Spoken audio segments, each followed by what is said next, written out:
Breaking news అది. Pastor Praveen పగడాల మరణ mister ఇంకా వీడడం లేదు. పాస్టర్ ప్రవీణ్ మరణంపై ఇంకా అనుమానాలను వ్యక్తం చేస్తున్నారు. రాజమండ్రిలో ఈ మరణంతో టెన్షన్ వాతావరణం కనిపిస్తూ ఉంది. ప్రవీణ్ను హత్య చేశారు అంటూ పాస్టర్లు ఆందోళన వ్యక్తం చేస్తున్నారు. ఈ మధ్య ప్రవీణ్తో కొంతమంది గొడవ పడ్డారు అని పాస్టర్లు అంటూ ఉన్నారు. ప్రవీణ్ ఒక టోల్ గేట్ని దాటుతూ ఉన్న దృశ్యాలు మీరు ఆర్టీవీ స్క్రీన్ పైన చూడొచ్చు. ఇవే ప్రవీణ్ పగడాల ఆఖరి దృశ్యాలు. ప్రవీణ్ పగడాల విజయవాడ రాజమండ్రికి మధ్య అనుమానాస్పద స్థితిలో ఆయన మరణించారు. సోమవారం రాత్రి ఆయన మరణించారు. మంగళవారం ఆయన మృతదేహాన్ని కనుగొన్నారు. అయితే ప్రవీణ్ను కొంతమంది చంపేశారు, ఎవరో చంపేశారు, గుర్తు తెలియని వ్యక్తులు చంపేశారని అంటూ ఉన్నారు. కానీ ప్రవీణ్ ప్రమాదవశాత్తు మరణించారు. ఆయన బుల్లెట్ కిందకి జారిపోవడంతో పడిపోవడంతో ఆయన పైనుంచి మరో వాహనం వెళ్ళి ఆయన చనిపోయి ఉండొచ్చు అనే అనుమానాన్ని వ్యక్తం చేస్తున్నారు. కానీ మిగిలిన పాస్టర్లు మాత్రం, క్రైస్తవులు మాత్రం ప్రవీణ్ని కొట్టి చంపేశారు అనే అనుమానాలను వ్యక్తం చేస్తున్నారు. ప్రవీణ్ బాడీపై, ప్రవీణ్ దేహంపై చాలా గాయాలు ఉన్నాయి అని చెప్తున్నారు. రాజమండ్రి నుంచి రాజానగరం వెళ్లే దారిలో అనుమానాస్పద స్థితిలో ప్రవీణ్ మృతదేహం కనిపించింది. ప్రవీణ్ ముఖం, పెదాలపై గాయాలు ఉన్నాయని చెప్తున్నారు. విజయవాడ నుంచి రాజమండ్రి వచ్చే దారిలో టోల్ గేట్ దాటుతూ ప్రవీణ్ చివరి దృశ్యాలు రికార్డ్ అయ్యాయి. ఇప్పుడు మీరు ఆర్టీవీ స్క్రీన్ పైన చూస్తున్న ఈ దృశ్యాలే ప్రవీణ్ పగడాల ఆఖరి దృశ్యాలు. ఆయన బుల్లెట్ పై వెళ్తూ ఉన్నారు. అర్ధరాత్రి సమయంలో ఆయన టోల్ గేట్ దాటుతున్న దృశ్యాలు మీరు ఆర్టీవీ స్క్రీన్ పైన చూడొచ్చు. బుల్లెట్ పై వెళుతూ ఉన్నారు. ఇవే ఆయన చివరి దృశ్యాలు. ఆ తర్వాత ఆయన మరణించిన స్థితిలో కనిపించారు. ఆయన మృతదేహం కనిపించింది. దీంతో ఆయన్ను చంపేశారు అనే అనుమానాలు వ్యక్తం చేస్తున్నారు. ఈ దృశ్యాలు చూడండి ఒకసారి. ప్రవీణ్ బుల్లెట్ దూరంగా పడిపోయి ఉన్న దృశ్యాలు మీకు కనిపిస్తూ ఉన్నాయి.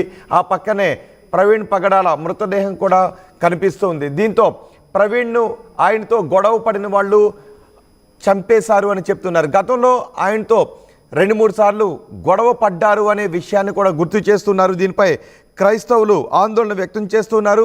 పూర్తి స్థాయిలో విచారణ జరపాలి అని డిమాండ్ చేస్తున్నారు.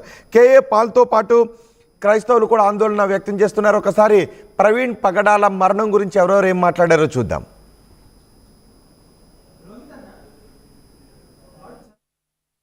విజయవాడ ఎయిర్పోర్ట్కి వస్తేప్పుడు ఇప్పుడే ప్రెసిడెంట్ కాల్ చేశారు. ప్రవీణ్ పగడాల విజయవాడ నుంచి వస్తుండగా బై రోడ్డు కొవ్వూరు దాటిన తరువాత ఆయన్ని చంపేసి యాక్సిడెంట్ గా సృష్టించారని వింటున్నాను. డాక్టర్స్, స్టాఫ్ వినండి, పోలీసులు వినండి, రాజమండ్రి ఎస్పీ వినండి, హోమ్ మినిస్టర్ ఎవరో ఆవిడ అనిత, డీజీపీలు వినండి.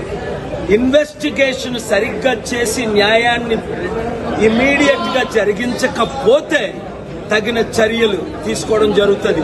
దేవుడు క్షమించడు, నేను క్షమించను. రాజమండ్రి వచ్చానంటే రేపు రచ్చ అయిపోద్ది. ఇమీడియట్ గా ఎఫ్ఐఆర్ ఫైల్ చేయండి, ప్రాపర్ ఇన్వెస్టిగేషన్ చేయించండి, వెంటనే చర్యలు తీసుకోండి. చంద్రబాబు నాయుడు గారు, మీరు పర్సనల్ గా ఇన్స్ట్రక్షన్స్ ఇవ్వండి. ఎందుకంటే ఈ మధ్యన పవన్ కళ్యాణ్ రెచ్చగొట్టిన మాట్లాడాడే, అందుకు ఇది జరిగిందని ఆయన ఫోన్ ట్యాప్ చేయండి. ఎవరెవరు ఆయనకు శత్రువులు ఉన్నారో ఇన్వెస్టిగేట్ చేయండి. ఇవన్నీ చేసి న్యాయం చేయండి, లేదా చిత్తుగా ఏం చేస్తారో మీకు తెలుసు. Thank you. మాకు డౌట్ ఉంది సార్. చెప్పండి. ఇది యాక్సిడెంట్ అని అయితే మేము అనుకోవట్లేదు. From our Christian community is not a small man. సామాన్యుడు అయితే కాదు. మరి చేసే వ్యక్తి అయితే మా పక్కన ఉన్న వాయిస్ చాలా బాగా రిక్వెస్ట్ చేస్తాం. ట్రాన్స్పరెంట్గా మీరు తెలియజేస్తారు. ఆ తర్వాత మీరు ఏం చేయాలనేది మా యాక్షన్. అంటే ఆఫ్టర్నూన్లోకి ప్రజెంట్ ఉన్నటువంటి సీసీ ఫుటేజ్ని కలెక్ట్ చేస్తారు. ఆ సీసీ ఫుటేజ్ ఈ ఘటనపై, ఈ మరణంపై పూర్తి స్థాయిలో పారదర్శక విచారణ జరపాలి అని కేఏ పాల్ డిమాండ్ చేస్తున్నారు. మిగిలిన పాస్టర్లు కూడా అంటూ ఉన్నారు, ఇది ప్రమాదమని మేము అనుకోవడం లేదు అని పాస్టర్లు అంటూ ఉన్నారు. ఆయన దృశ్యాలు, ప్రవీణ్ పగడాల చివరి దృశ్యాలు ఇప్పుడు మీరు ఆర్టీవీ స్క్రీన్ పైన చూస్తున్నారు. టోల్ ప్లాజాను దాటుతూ ఉన్న సమయంలో టోల్ ప్లాజా దగ్గర ఉన్న ఒక సీసీటీవీలో రికార్డ్ అయిన దృశ్యాలు ఇవి. అర్ధరాత్రి ఆయన బుల్లెట్ పై వెళ్తూ ఉన్నారు. ఆ తర్వాత ఆయన మరణించిన స్థితిలోనే కనిపించారు. ఆయన దేహంపై గాయాలు ఉండటంతో ఆయనది ప్రమాదవశాత్తు జరిగిన మరణం కాదు, ఎవరో కొట్టి చంపేశారు అనే అనుమానాన్ని వ్యక్తం చేస్తున్నారు. ప్రవీణ్ పగడాల చనిపోయిన చోట ఆయన దేహాన్ని కనుగొన్న చోట ఒక కర్ర కూడా ఉంది. ఆ కర్ర పిప్పి అయిపోయి ఉంది. ఆ కర్రకి రక్తపు మరకలు కూడా అంటుకుని ఉన్నాయి అని అనుమానాలు వ్యక్తం చేస్తున్నారు. మరికొద్దిసేపట్లో మీకు ఆ కర్రని కూడా చూపించబోతున్నాం. మొదటి బాక్స్లో మీకు కనిపిస్తున్నది ప్రవీణ్ పగడాల టోల్ ప్లాజా దగ్గర టోల్ గేట్ను దాటడానికి ముందు అక్కడ సీసీటీవీలో రికార్డ్ అయిన దృశ్యాలు అవి. రెండవ బాక్స్లో మీరు చూస్తున్న దృశ్యాలు బుల్లెట్ పడి ఉండటం, ఆ పక్కనే ప్రవీణ్ పగడాల మరణించిన స్థితిలో ఆయన దేహాన్ని కనుగొన్నారు.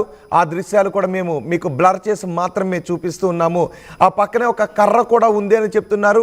ఆ కర్ర పిప్పుగా అయిపోయి ఉంది. ఆ కర్రకు రక్తపు మరకలు అంటుకుని ఉన్నాయని చెబుతున్నారు. దీంతో ప్రవీణ్ పగడాల మరణంపై పూర్తి స్థాయిలో విచారణ జరిపించాలి. ఇది ప్రమాదవశాత్తు జరిగిన మరణం అని అనుకోవడం లేదు, యాక్సిడెంట్ జరిగిందని అనుకోవడం లేదు. ఇది ఎవరో చంపేశారు అని మాత్రమే అనుమానాలు ఉన్నాయి. ఆయన మరణంపై అనుమానాలు ఉన్నాయి. ఆయన ముఖం పైన పెదాలపైన గాయాలు ఉన్నాయి అని అనుమానాలు వ్యక్తం చేస్తున్నారు. పూర్తి స్థాయిలో విచారణ జరిపి పారదర్శకంగా విచారణ జరపకపోతే నేను రాజమండ్రి వస్తాను అని కేఏ పాల్ కూడా డిమాండ్ చేస్తున్న పరిస్థితి కనిపిస్తుంది. ప్రవీణ్ పగడాల హైదరాబాద్లో ఉంటారు, తిరుమలగిరిలో ఆయన ఉంటారు. ఆయన రాజమండ్రికి వెళ్ళారు, బుల్లెట్పై వెళ్ళారు. బుల్లెట్పై వెళ్ళిన సందర్భంలో సోమవారం రాత్రి ఆయన టోల్ ప్లాజా దాటుతున్న దృశ్యాలు ఇప్పుడు మీరు ఆర్టీవీ స్క్రీన్ పైన చూస్తున్నారు. మంగళవారం ఆయన మృతదేహాన్ని కనుగొన్నారు.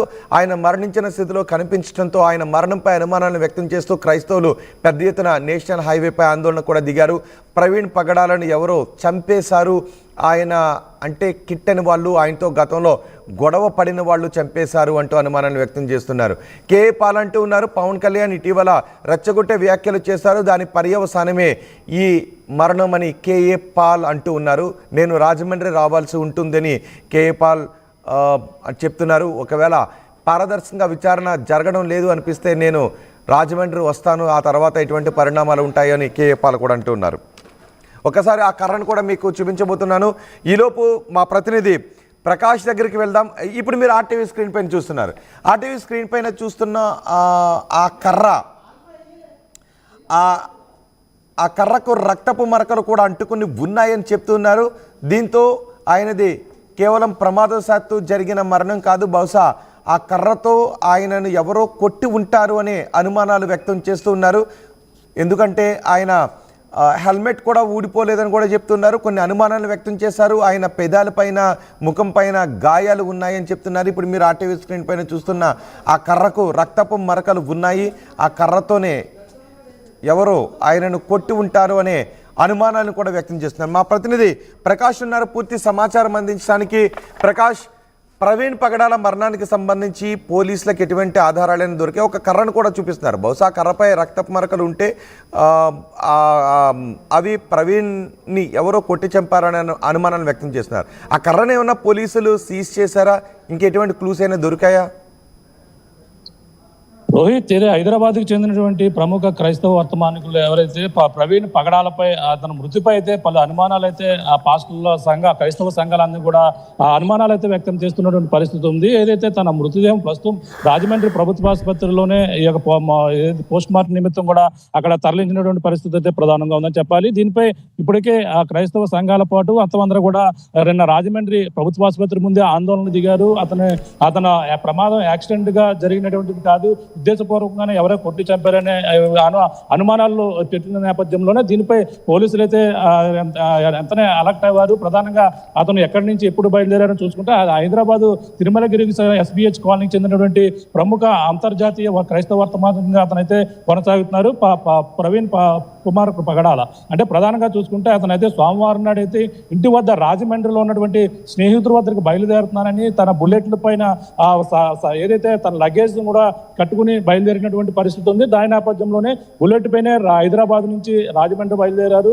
ఈ నేపథ్యంలో సోమవారం అర్ధరాత్రి సమయంలో ఒక టోల్ గేట్ కూడా దాటినటువంటి సీసీ ఫుటేజ్ అయితే మన ఆర్టీవీలో ఎక్స్క్లూజివ్గా చూస్తున్నాం. అటువంటి దాటిన తర్వాత ప్రధానంగా రాజమహేంద్రవరం తెల్లవారుజాము ఏదైతే సోమవారం తెల్లవారుజామున రాజమహేంద్రవరం ఈ యొక్క గామన్ బీచ్ రోడ్డు ఏదైతే ఉందో కొంతమూరు ఆటోనగర్ సమీపంలో ఒక పెట్రోల్ బంక్ సమీపంలోనే రోడ్డు పక్కన జారి పడిపోయి అక్కడ ప్రమాదానికి గురైనట్టుగా అయితే అక్కడ ఆ బుల్లెట్ మీద పడిపోవడంతోనే ప్రమాదం జరిగినట్టుగా అయితే ఇప్పుడు పోలీసులు అయితే భావిస్తున్నారు. కానీ ఈ యొక్క వెంటనే అక్కడ ఉదయం 11 గంటల వరకు కూడా ఈ సంగతి ఎవరికి కూడా తెలియని పరిస్థితి ఉంది. ఈ నేపథ్యంలోనే ఆ తెల్లవారుజాము నుంచి కూడా 11 గంటల వరకు కూడా ఈ రోడ్డు పక్కనే ఆ కింద పల్లపు ప్రాంతానికి జారి పడిపోయి బుల్లెట్ మీద పడిపోయి ముఖం మీద గాయాలై అతను చనిపోయిన పరిస్థితి ఉంది. ఈ నేపథ్యంలోనే అక్కడ వెంటనే స్థానికులు చూశారు, పోలీసులు సమాచారం ఇచ్చిన నేపథ్యంలో ఈ యొక్క మృతి ప్రమాదంగా మొదటగా యాక్సిడెంట్ జరిగి అతను మృతి చెందిన ఉంటాడనేది కూడా భావించి రాజమండ్రి ప్రభుత్వ ఆసుపత్రికి తరలించారు. కానీ అతనిది మృతి కాదు, ఇది అతను అంతర్జాతీయ ప్రముఖ క్రైస్తవ వర్తమానికుడిగా పనిచేస్తున్న వారికి